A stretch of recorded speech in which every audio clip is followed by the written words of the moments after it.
Samajwadi party हमेशा किसानों के हक और अधिकारों के लिए लड़ती रही, लेकिन वर्तमान भारतीय जनता पार्टी की ये सरकार जो किसानों की समस्याओं के लिए संवेदनहीन है। सैकड़ों किसानों को आत्महत्याएं करनी पड़ी।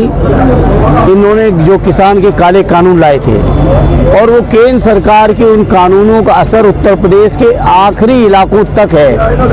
तभी आज हमारे देवारे के सारे किसान, चाहे वो संगली क्षेत्र के हों या गोपालपुर क्षेत्र के हों, उनको मजबूरी में आंदोलन करना पड़ रहा है, क्योंकि उनको गन्ने का वाजिब मूल्य नहीं मिल रहा है। उनके जायज़ गन्ने को भी रिजेक्टेड गन्ने की श्रेणी में डाल के जिस तरह से किसानों का शोषण हो रहा है, उस शोषण के खिलाफ हम पूरे समाजवादी लोग इकट्ठे होकर आंदोलनरत हैं और अपने किसान भाइयों के साथ हैं। जिस तरह लगातार इस सरकार में किसानों का पीड़े हो रहा है और परेशानियां हो रही हैं, लगातार हम लोग संघर्ष कर रहे हैं, संसद में कर रहे हैं, विधानसभा में कर रहे हैं। हमारे विधायक जी ने कई बार इसी मुद्दे को सदन में उठाया।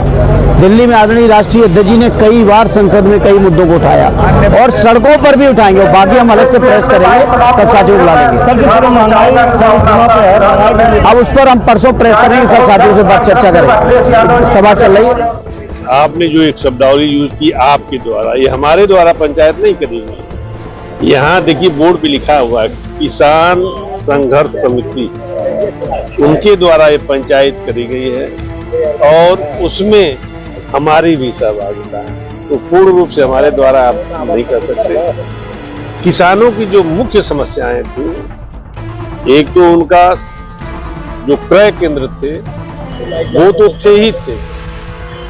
जो प्रेजेंट समय में मुख्य समस्या है, हमारे तरफ भोजपुरी में कहते हैं कि लड़का पैदा ना भैबे ना को लोग नाम रखे शुरू कर देना, बियाह की तैयारी कर देना। अभी गन्ना बोई गई है, अंकुरित हम जानते हैं कि 1 फीट 1.5 फीट के उसके पौधे उगे होंगे।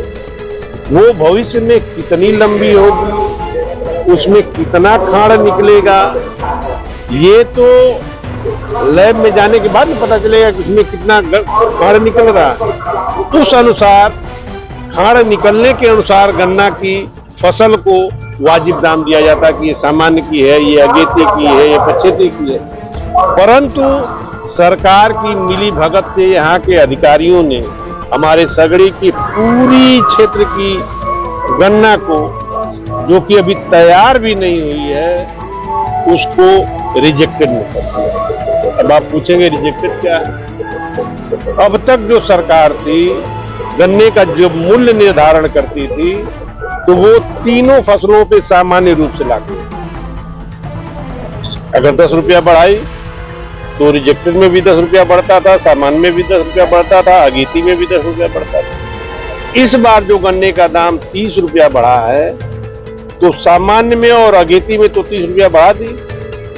विभागों में जो पीडीए के लोगों का हक मारा गया, करीब 11,400, कुछ एग्जैक्ट संख्या नहीं मालूम, 11,400 समथिंग है, जिसमें मान लेता हूं कि एक विभाग में अगर 800 पद निकले तो 50% के हिसाब से SC, ST, OBC का 50% होता है, 400 पद होते हैं। 400 पद हमें न दे करके कहीं 202 दे दिया गया, कहीं 201 दे दिया गया। तो इस तरह से 198, 199 की संख्या में हमारा हक मार करके, और सरकार वहां लिखती है नॉट फॉर सुटेबल। आज एक नया टर्म आ गया, नॉट फॉर सुटेबल या नॉट फाउंड सुटेबल, ये करके उनके हक को मार करके सामान्य में दे चले।